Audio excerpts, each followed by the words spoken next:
अब हम बात करेंगे थोड़ी सी फ्रेंच लैंग्वेज में प्रोनाउंसिएशन की। फ्रेंच लैंग्वेज में कुछ अल्फाज ऐसे भी होते हैं कि जिनको जब आप लिखते हैं तो उनकी साउंड वो नहीं आती जो कि आप लिख रहे होते हैं। तो इसलिए कुछ अल्फाज ऐसे हैं, या कुछ आप लेटर कह लें अल्फ़ाबेट्स के, कि ऐसे हैं कि जिनमें आप लिखते तो कुछ और हैं और उसकी साउंड कुछ और आती है, तो उनको हम कहते हैं लिसों। तो अल्फ़ाबेट्स को हम देखते हैं और ये जानते हैं कि किसकी साउंड कहाँ पे कैसे आएगी। शुरू से चलते हैं। पहला लफ्ज़ जो कि मुख्तलिफ लिखा जाएगा कुछ सूरतों में, वो है से। आ बे के बाद जो से है, कुछ अल्फाज में इसकी साउंड का की आएगी यानी के की आएगी, और कुछ में इसकी साउंड से या एस से मिलती जुलती आएगी। इन सबको हम अलग-अलग वीडियो में डिस्कस करेंगे, क्योंकि हर एक की अलग अलग कंडीशन है कि कब से की साउंड आएगी और कब काफ की या खे की साउंड आएगी। इसी तरह से दे है, कब सिंगल दे लिखा जाएगा, कब डबल दे लिखा जाएगा, कब दे के साथ आश भी होगा, वो सारी हम अलग वीडियो में बनाएंगे। अभी हम सिर्फ वो अल्फाज डिस्कस कर रहे हैं कि जिनकी मुख्तलिफ़ जगह पे मुख्तलिफ़ आवाज़ आती है। इसी तरह से है एफ़ की भी साउंड जो है वो, सिवाय एफ़ के भी कुछ अल्फाज ऐसे हैं जिनको मिलाकर अगर लिखा जाए तो उनकी साउंड एफ़ की महसूस होती है। इसी तरह से जे है, आपको पता है इंग्लिश का जो जी है वो फ्रेंच का जे है। इसकी भी साउंड कहीं पे गाफ की आपको सुनाई देगी और कहीं पे जीम की सुनाई देगी। इसी तरह से आश का लेटर फ्रेंच में साइलेंट है। ये जहाँ पे भी आएगा इसको पढ़ा नहीं जाता, सिर्फ लिखा जाता है, और आश मीवे कहलाता है। मीवे का मतलब होता है म्यूट। इसी तरह से जी है, जी क्या है, ये इंग्लिश का जे है। इसकी भी साउंड कहीं पे मुख्तलिफ होगी और कहीं पे मुख्तलिफ होगी। इसी तरह से के है, इंग्लिश में के है, फ्रेंच में का है। इसकी भी साउंड कहीं पे से की साउंड काफ की आएगी और कहीं काफ की साउंड काफ की है ही, लेकिन से भी जो है वो कहीं पे काफ फील होता है। अब आ जाता है पी, जो कि फ्रेंच में पे है।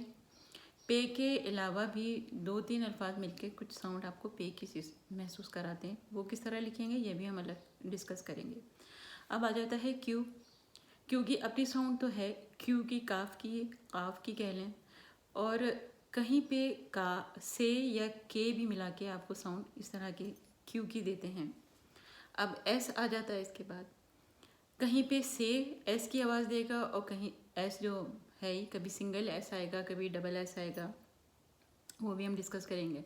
तो इसके लिए हम अलग हर लेटर की वीडियो बनाएंगे और फिर हम उसमें आपको कंडीशन बताएंगे कि किस लेटर की किस तरह से आवाज़ आती है।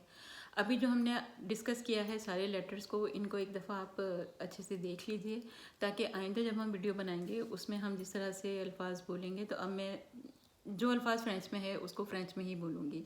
तो इसको आप ज़रा सा एक नज़र इसको देख के अपनी प्रैक्टिस कीजिएगा।